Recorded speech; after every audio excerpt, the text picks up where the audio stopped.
Thank you, Mom. Sorry.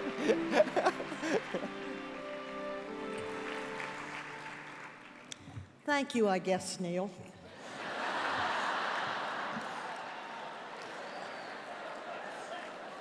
I want to congratulate Cassandra. She really is an inspiring young woman. Very special thanks. It says it reads here to our son Neil.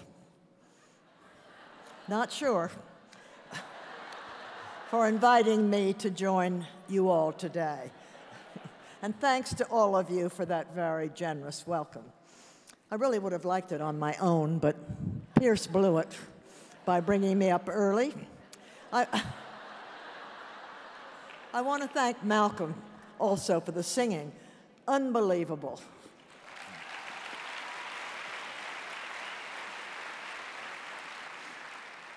Now, I'm honored to be sharing this stage with Mayor Emanuel, Dr. Biden, obviously my kind of crowd. I wish it were. J.R. Martinez and Kevin Bacon. You have all of these young, wonderful stars, but now an 87-year-old, white-haired woman. Do you really want to know what life is like for George and me now?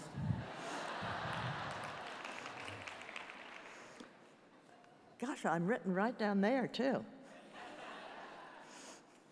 I'm reminded of the story of an elderly gentleman who had old age figured out better than anyone else. The elderly man, along with his wife of 70 years, was hosting friends for dinner. One of the guests noticed that the man kept referring to his wife with endearing terms like sweetheart and pumpkin and dearie. And when the wife stepped in the kitchen for a few minutes, the guest mentioned to the host how touched he was and how lovingly the man talked to his wife and the sweet names he called her. And, well, my dear friend, said the host, I'm going to tell you the honest truth. I forgot her name 10 years ago.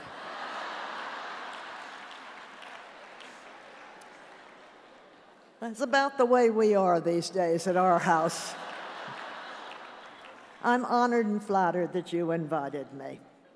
Here is the truth about our life. George and I have been very blessed in our 87 years and 88 years. He's much older than I am. We've met queens and kings and traveled almost every continent and witnessed firsthand history at every event in the last 20 or 30 years. We've survived 21 grandchildren, 1 great-grandchild, at least 27 moves from California to China, 7 wars, 3 dress sizes, 2 governors, 5 parachute jumps, and 2 presidents. Yet, after all of this, almost every single day, we're lucky to meet people like you, people who inspire us with what you do, who remind me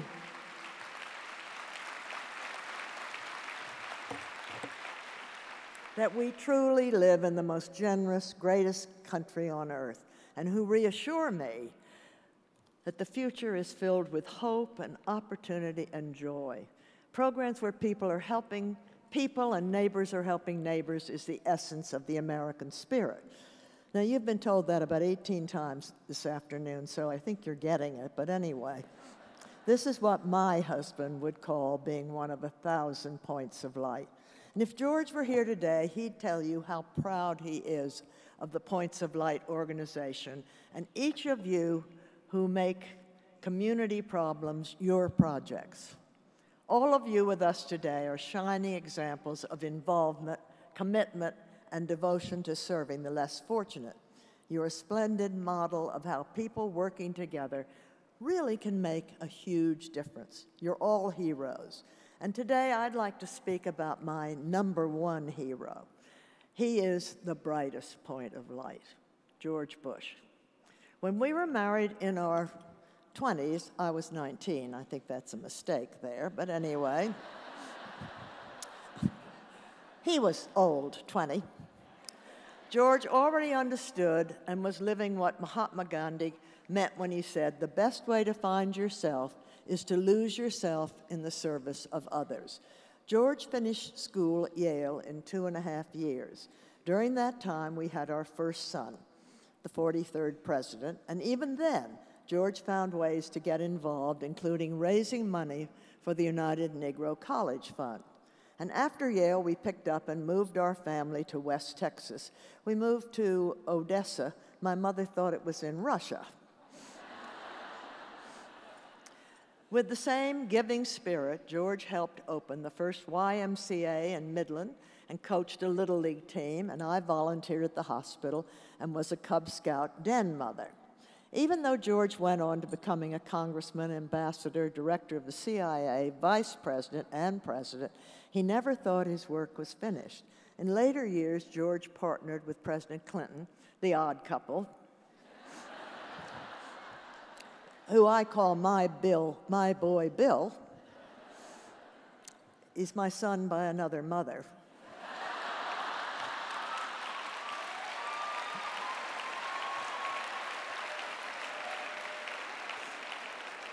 You do know what Bill says, don't you? He says those Bushes would do anything to get another president in the White House.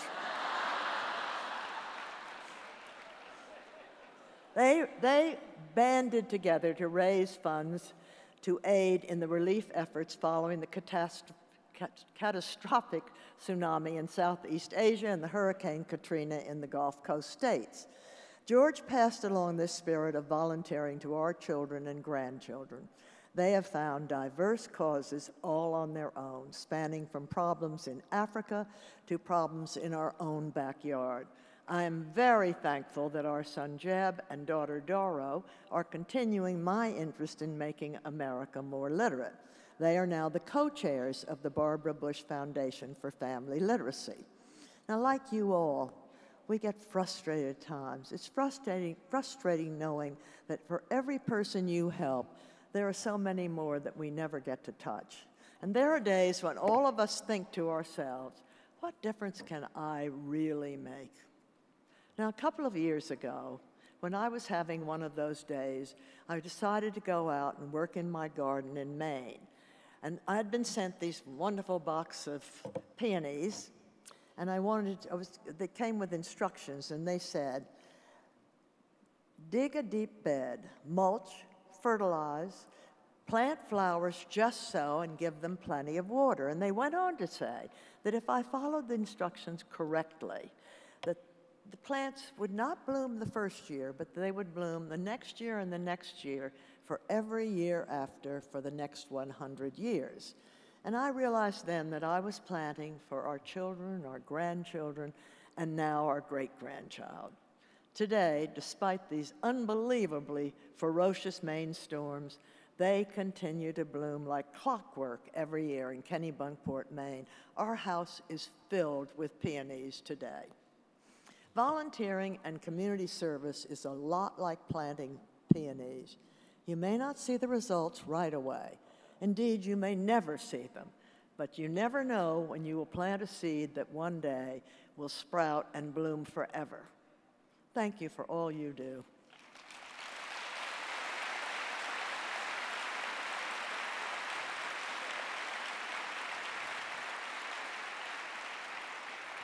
America is enriched and a kinder nation because of your helping hands and generous hearts. And now I'd like to turn the program over to another generation of Bushes, and I hope that you're not bushed by the end of the day. Please welcome our wonderful grandchildren, Pierce Bush and Lauren Bush. Lauren, that's it, Lauren Bush, Lauren, and Melissa Harris Perry, host of the MSNBC's Melissa Harris Perry. I guess you're here.